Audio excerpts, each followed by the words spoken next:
Welcome to PICT Voices, the interview series conducted by faculty of the Paris Institute for Critical Thinking with notable members of the broader PICT community. Our goal is to present our community with a variety of voices across the spectrum of the humanities and critical creative thinking. My name is David Selim Sayers, and today it is my pleasure to be joined by my dear friend and colleague Zachary Foster, a historian of Palestine and public intellectual who uses various online platforms to communicate with the broader public about the historical and current issues concerning the region. Zach joins us today to talk about a very current issue, namely the incursion by Hamas into Israeli territory on October 7, 2023. Hello, Zach, and welcome to the show. Thanks so much for having me. Zach, if I'm not mistaken, you were in the region yourself until very recently. Can you tell us anything about your impressions? Can you tell us anything about sort of the situation on the ground now as far as you understand it? So let's talk about Gaza before October 7th. Everything changed on October 7th, so let's just take a step back. Beginning in 2007, Israel imposed a blockade on Gaza. And for the past 16 years, very few people have entered or exited the Gaza Strip. And that's why it's oftentimes referred to as an open-air prison. You have a population of 2.3 million Palestinians, 50% of whom are unemployed, 90% of whom do not have access to fresh drinking water. You have 80% of people in the Gaza Strip dependent on food aid. There's no economy. You can't export or import anything. You cannot lead a normal life. And so that is the situation in Gaza. You have an electricity crisis. For the past 10 years, people get between 2 and 6 hours of electricity per day, depending on how much electricity Israel allows into the Strip. Remember, Israel controls Gaza. It controls 6 of the 7 land borders. Egypt colludes with Israel to keep the 7th closed. Israel controls the maritime coastline. Israel controls the airspace. Israel controls the groundwater. Israel controls the telecommunication networks. Israel controls internet access via those telecommunication networks. Israel also controls the population registry. If you want to move from one place in Gaza to another place, Israel has control of that. So Israel has almost complete control of the Gaza Strip from the outside. And so that has been the status quo for 16 years now. In addition to that, Israel has waged 5 wars on Gaza. The first one in 2008, the second one in 2012, then again in 2014, then again in 2018, 2019 with the Gaza March protests, and then again in 2021. And now, of course, the most recent one, which began 4 days ago. In those 5 wars, Israel slaughtered almost 4,000 Palestinians. And in return, Hamas and other Islamic and other militant organizations in Gaza killed a couple hundred Israelis, maybe about 150.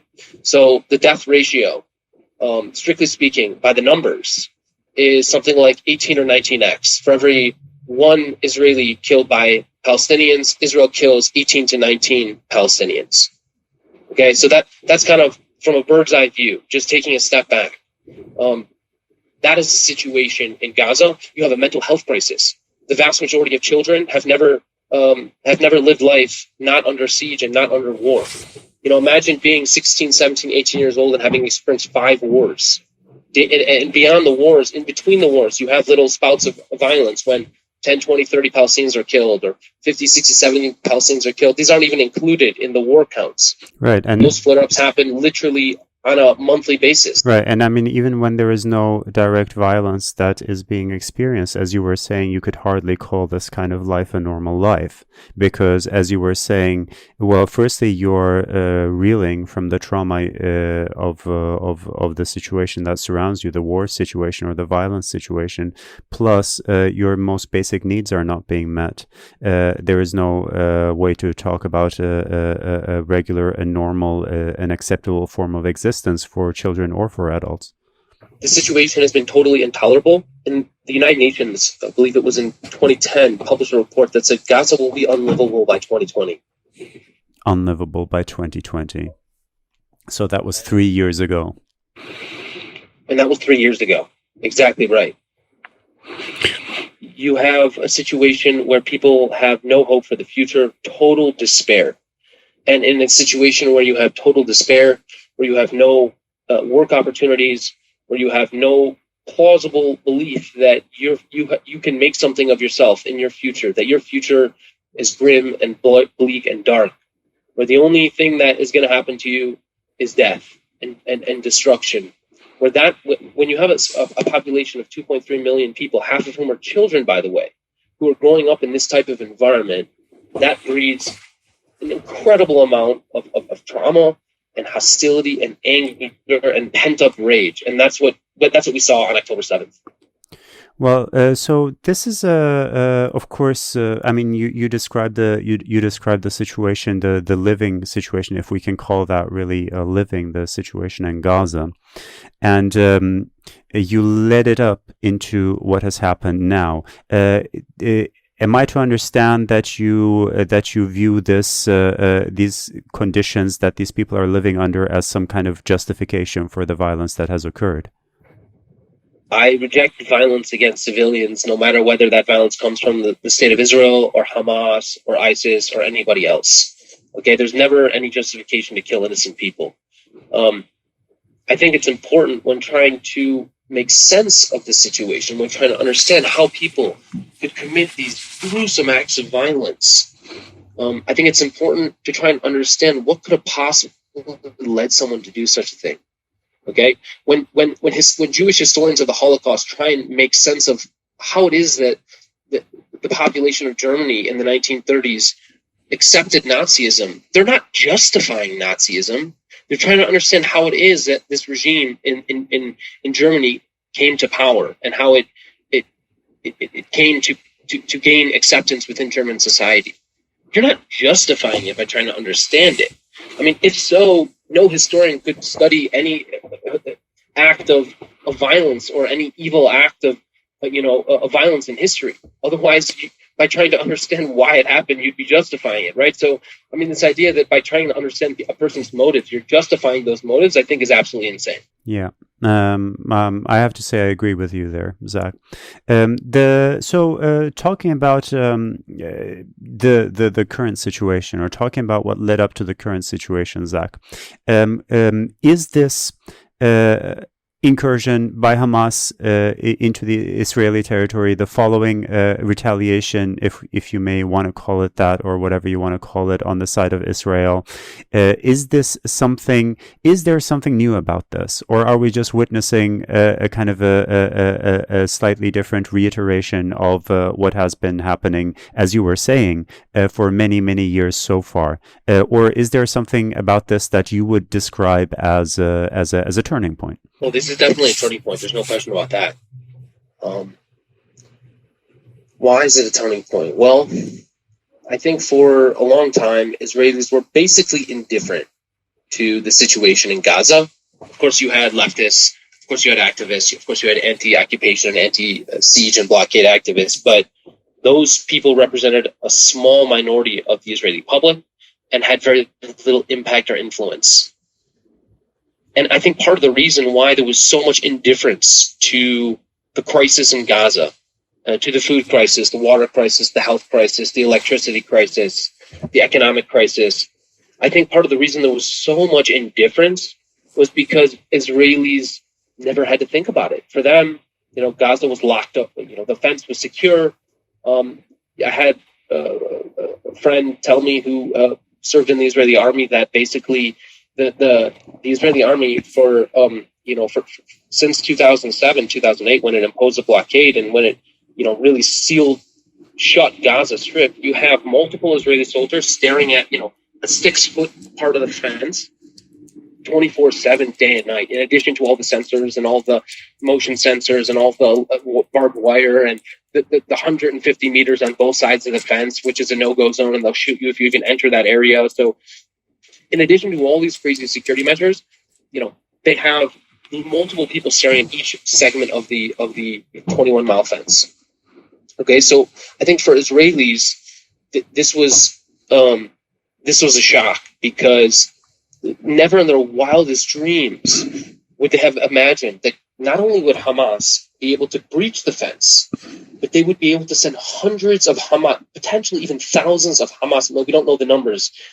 Everything's breaking in real time right now. So please take with a grain of salt any number I'm sharing with you, because we're constantly getting updated counts. And so, take that with a grain of salt, but potentially thousands of Hamas militants entering Israeli towns along the border with Gaza, slaughtering hundreds and hundreds of people at a music festival, babies, women, children, innocent people, the elderly, just total lack of regard for human life. Okay, for Israelis, this was unthinkable, totally unthinkable. Okay,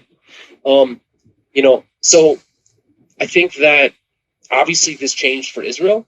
Israel is no longer the invincible power that it thought it was. I think Netanyahu has a lot to answer for to the Israeli public. We know that for the past year, for the past 9 months or so, there have been protests against the government every week, Saturday night in Tel Aviv and elsewhere around the country. And as a result of that protest movement, that a number of, many dozens, if not hundreds, I don't know the exact count, but many hundreds of Israeli reserve officers said they're not going to serve a reserve duty because they reject this judicial reform, quote unquote, that the government is trying to pass, which is essentially trying to cancel the judiciary, trying to remove judicial oversight over government decisions. And so the government was incredibly fractured. The military, as a result of the decisions taken by the current Israeli government, it was bringing about a total collapse within the Israeli military hierarchy. You had Israeli generals coming out and saying, this government is risking Israeli security. Okay, so the warnings were all there. And so I think for Israel, Netanyahu's done. I can't imagine he's going to survive this. Maybe in the short term, there's enough kind of brouhaha around, the war and around unity, rhetoric of, we're all together in this, right? So maybe in the short term, he'll be able to outflank his opponents and survive for the next few weeks or few months or for however long this war lasts. But in the long term, I think Bibi's done. So I think that it will be, I would expect that to be, a real shift in Israeli society. Bibi has ruled the country for 21 years, so that's going to be a major shift. I think now you're seeing Hezbollah just entered the fray literally as we speak. You have reports coming out in just the past hour that Hezbollah has fired dozens, if not hundreds of rockets into Israel. I can't recall the last time we saw a multi-front war between Hezbollah, potentially Syria looks like it might enter. So a multi-front war is not something Israel has seen in a long time. And then, of course, when we talk about Gaza's never seen this level of despair and destruction. We're talking thousands of rocket attacks in a 48-hour period. The death toll in Gaza is already, I think, over 1,200 in just 2-3 days. The last time we saw that many deaths was 2014, and that war lasted 54 days. So in 3 days, Israel has committed the same amount of damage and destruction and death that it committed in 5 weeks, 7 weeks, 8 weeks. So and beyond that, if you go back to those previous wars in 2008 and 12 and 14 and 2021, and you looked at Israel's strikes, they were much more targeted and precise. You'd have a building here that would be destroyed, but then the surrounding buildings would remain intact. There was at least some attempt at precision. There was not an attempt to preserve civilian life, but there was an attempt at military targeting and precision. That's gone. If you see the drone footage coming out of Gaza, you're talking entire blocks, entire neighborhoods, completely leveled, no attempt whatsoever, zero attempt to preserve any loss of life. To the contrary, the goal is to cause as much death and as much destruction as possible. That's why Israeli Defense Minister announced a total siege on Gaza. That's why he called Gazans human animals. That's how he said we're blocking food and water and medicine. And guess what? You block food and water and medicine and all electricity when you have a very particular goal in mind, which is to cause death and destruction and despair. This isn't about putting an end to Hamas's military infrastructure or even its political infrastructure. It's posing a huge amount of death. Right. It's basically an attempt to be able to say, or somehow, I mean, this reads to me as an attempt at saying to one's own population, look at how mighty we are, look at what kind of influence we have, don't think that we are weak, we are strong, etc., etc. I mean, kind of this sort of attack, it has I mean, the reason I ask about kind of perceptions or a game changer or some kind of a shift like that is also because I'm unsure whether the escalating situation offers any kind of hope beyond further polarization. Because as you said, that if perceptions in Israeli society are shifting, or perceptions inside Gaza among the Palestinians who are trapped, locked inside Gaza are shifting, is there anywhere for these perceptions to shift except in the direction of further radicalization, a more paranoia, increased obsession with security and retaliation on the side of the Israelis, and increased resentment and hatred on the side of the Palestinians living in Gaza? There's no question that this war is a dramatic escalation in the conflict and the occupation and the siege. I mean, I wish I had more optimistic news to share, but I can't imagine a worse situation for Israel or Palestine right now. I mean, how do you go back?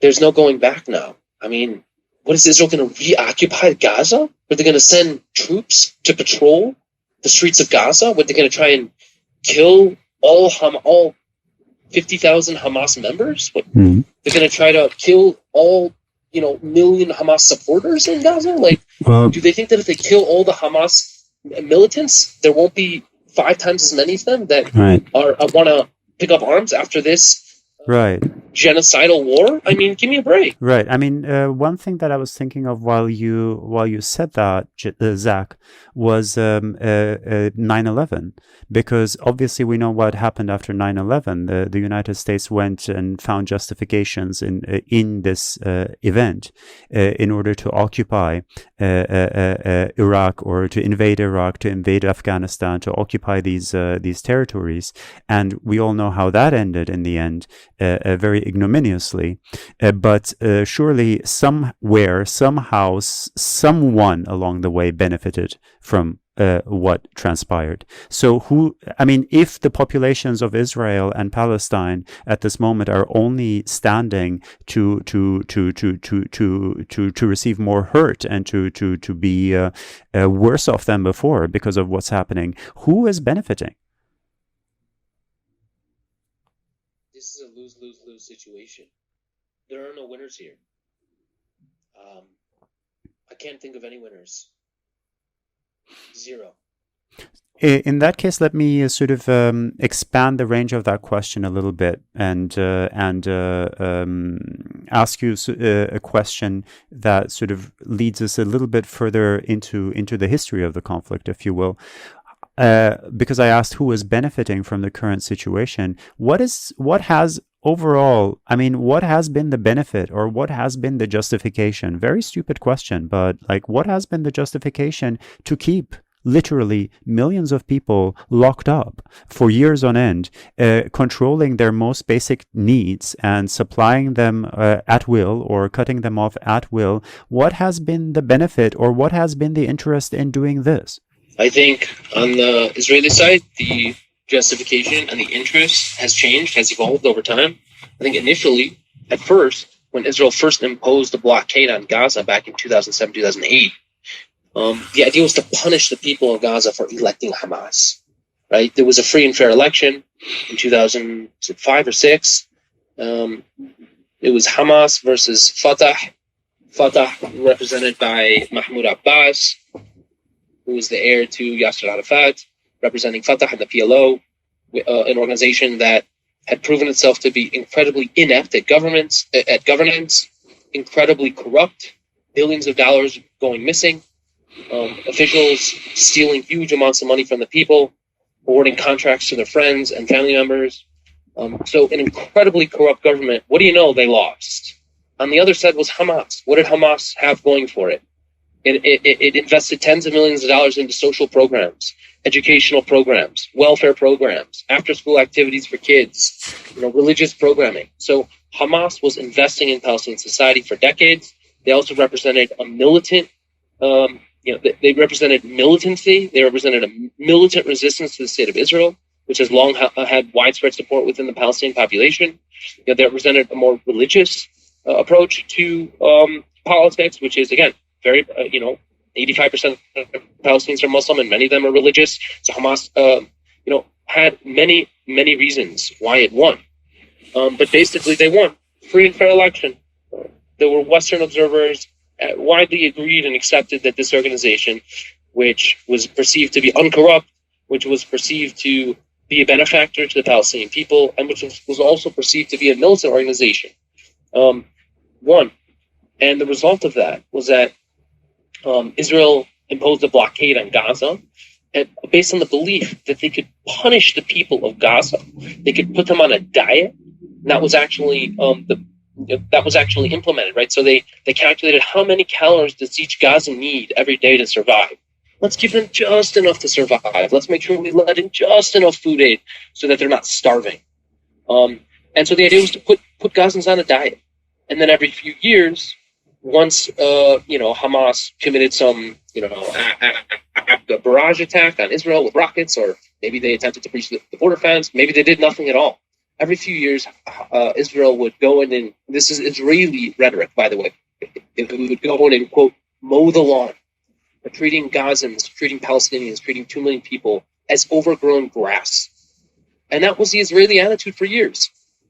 And at a certain point, I think, the mentality shifted a little bit. You have a quote already from Bezalel Smotrich, who is currently the finance minister in the current government. And he made a comment, I think it was back in 2017, and now I think this is actually a pretty mainstream view within the Israeli establishment, at least up until October 7th. But he said that Hamas was an asset, while the PLO, Fatah, and the Palestinian Authority was a liability. Why was Hamas an asset? How did Hamas become the enemy, going from the enemy to the asset? Well, I think what Israel realized over time was that Hamas was Israel's greatest savior in terms of Israel's ability to pursue its policies of covering the West Bank, of confiscating land in the West Bank, of expanding its settlements in the West Bank, of expanding its Israeli-only apartheid roads in the West Bank, of expanding its occupation infrastructure in the West Bank.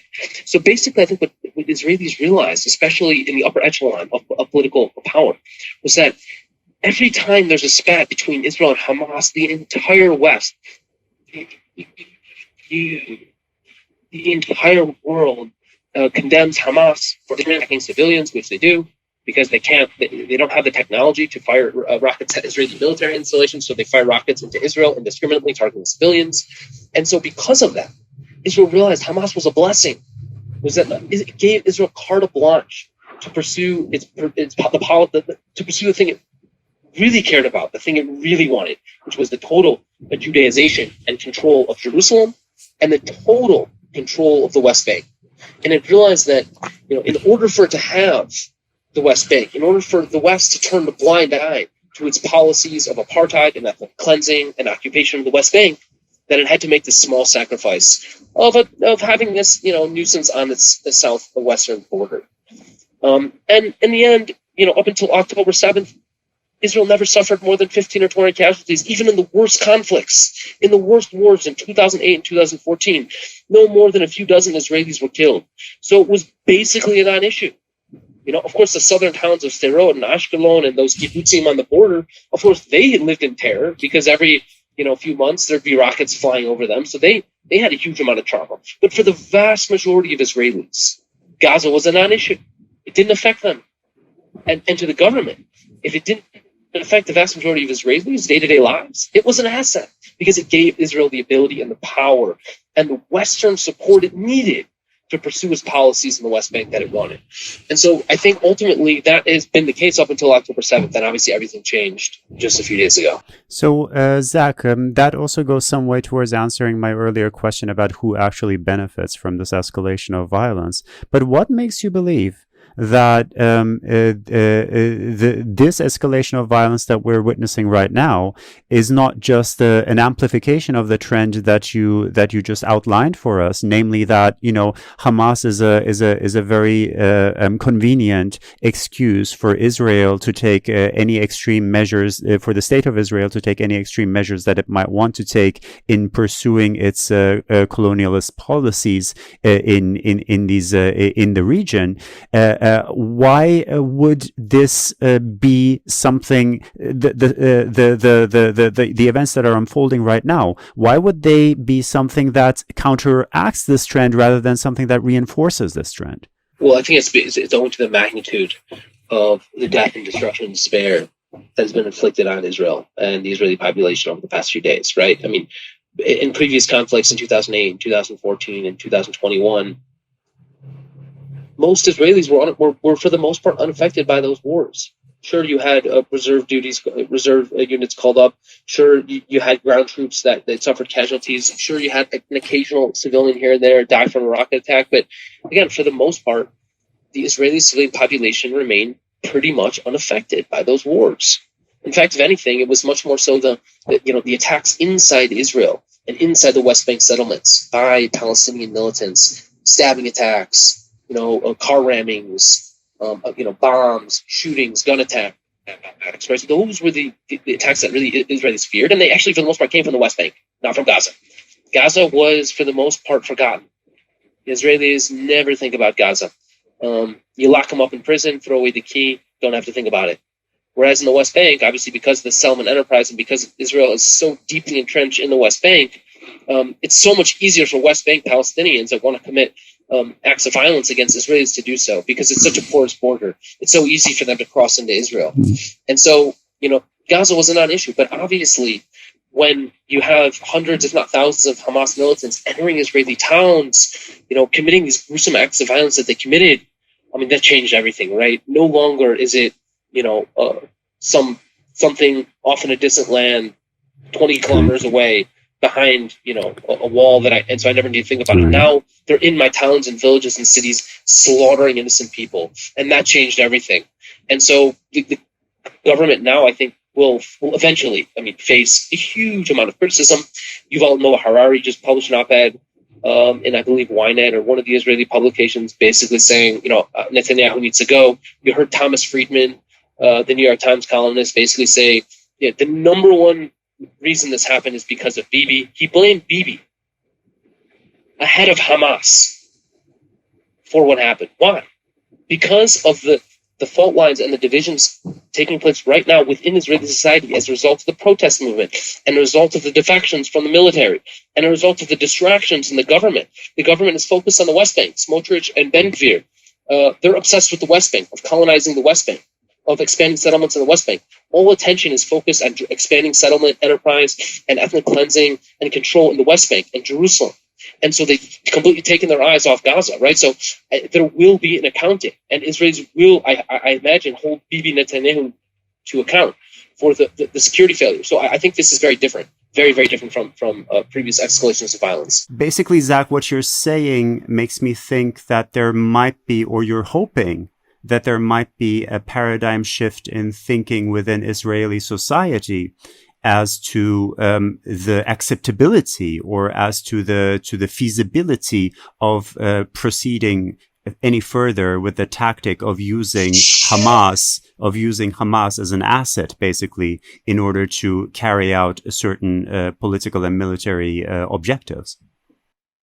I think that's correct. The era where Israeli political officials believe that Hamas is an asset ended on October 7th. There's no question about that. What happens next? Who knows? I mean, but if I had to bet on a certain direction or another direction, I would expect things to get much worse. I mean, violence breeds more violence. The cycle of violence. We've all heard that phrase thrown around before, but I think I can't possibly be optimistic for what happens next. Not in Gaza, not in the West Bank, and not in Israel proper. It's dark days are ahead. Zach, maybe you can contextualize for us a little bit in wrapping up, because I mean, you are approaching this issue not just from the perspective of an analyst of current affairs, but you are actually a historian of Palestine. So maybe you want to put what is happening right now into a broader context, into a broader historical context overall, in order to maybe also give us some clues as to what may lie ahead. I think for the past 56 years, the belief was that Israel would be able to maintain permanent control over Palestinians, and that basically they would be able to do that without all that much resistance. I think that era is over. And we're entering into a new era, and it's anyone's guess what direction things go. Does the West apply pressure on Israel to end its land confiscations and end the home demolitions and end the siege on Gaza and end the settlement expansion? And who knows? Does the Israeli public put pressure on the government to reverse course? Who knows? I think what we've seen in the past is that, violence, especially after flare-ups of violence, you tend to see an entrenchment.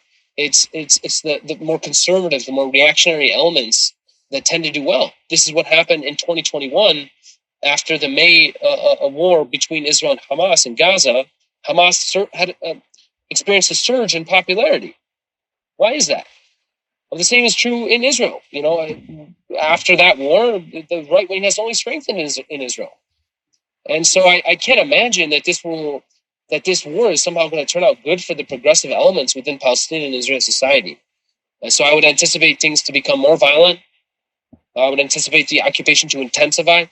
I would expect the right wing in Israel to feel emboldened and strengthened, to impose more lockdowns, to tighten the siege on Gaza. To confiscate more land, to expand the settlements. I think everything's going to get worse from here. I wish I had a more optimistic message, but I'm very pessimistic. Mm-hmm. Zach, I believe that your pessimism is completely understandable given the current situation. And what makes it even more difficult is the sort of disconnect in perceptions of what's happening right now. I mean, on the one hand, obviously, we have very different messages about what is transpiring right now, going around in Gaza itself and in Israel itself. But also beyond that, for instance, as somebody who speaks Turkish and who looks at the Turkish media, I can see that the Turkish media, for instance, is pretty much unanimously on reporting on things from the perspective of the Palestinians in Gaza, whereas when you look at a lot of Western outlets, you have pretty much the opposite direction, right? Very little coming from that perspective and a lot coming from the Israeli perspective. What do you have to say about this disconnect in discourse in the global media, so that like one part of the world seems to be experiencing by proxy a completely different conflict from another part of the world? Look, I think it's been the case for a long time that news outlets like Al Jazeera, news outlets coming out of the Arab world more generally, coming out of Turkey as well, obviously, and in general the Muslim world. And even I would say the global South, to a certain extent, have generally speaking taken a more Palestinian angle on things, and at the same time, the Western media, the United States, Western Europe, Australia, Canada, have basically taken the Israeli position and then parroted essentially the talking points of the Israeli military when reporting out what's going on. So we've seen this divide, and it's not just on the Israel-Palestine issue; it's on many other issues. But certainly when it comes to Israel-Palestine, there's, I'm trying to think of another issue where you have diametrically opposing interpretations of almost every single event. On the one hand, Israelis talk about this being a 9/11 for them, which is certainly in some sense true. On the other hand, Palestinians talk about this being a genocide for them? How can both sides basically claim victimhood? I mean, this is the essence of the Israel-Palestine question. It's that both sides take a diametrically opposing view on literally every single thing that happens. It's that for Israelis, they're the victim. For the Palestinians, they're the victim. And and we're not, no matter what the issue is, it could be settlements. Israelis claim that they're the victim, that they're prevented from living in their historic homeland, right? Like, they're the victim, right? And Palestinians are like, wait, hold on. The international law forbids a transfer of an occupying power's population onto occupied territory. So that's just one example, but that's the case with literally every single issue that divides Israelis and Palestinians. And so it's tragic, but it's an information war. It's a war over facts. It's a war over narrative. And I expect that to continue to be the case for the foreseeable future.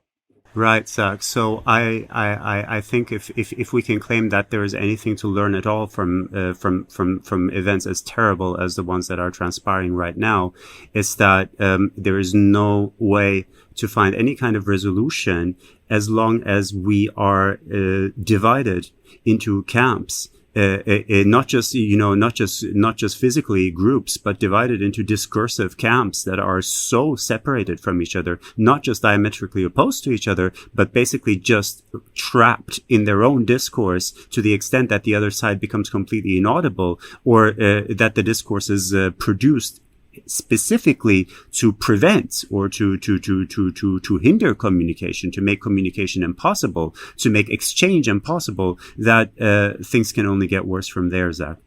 Zach, this has been an extremely instructive conversation, and there is so much more to discuss, but I'm afraid that we've reached the end of this particular episode of PICT Voices. So thank you so much for being with us today.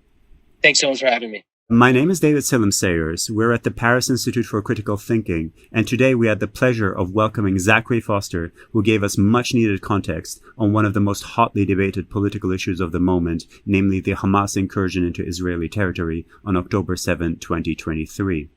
If you, our listeners, would like to support PICT Voices or the rest of our non-profit volunteer work at the Paris Institute, I invite you to become a member of our community. Membership starts from €3 a month and enables free public lectures and courses, open access online journals and podcasts, fair compensation for our course instructors, and everything else that we do at the Paris Institute to create a public space for critical and creative thinking. Membership is easy. Just visit our website at parisinstitute.org. Thank you for tuning in, and we look forward to challenging you with another episode of PICT Voices soon.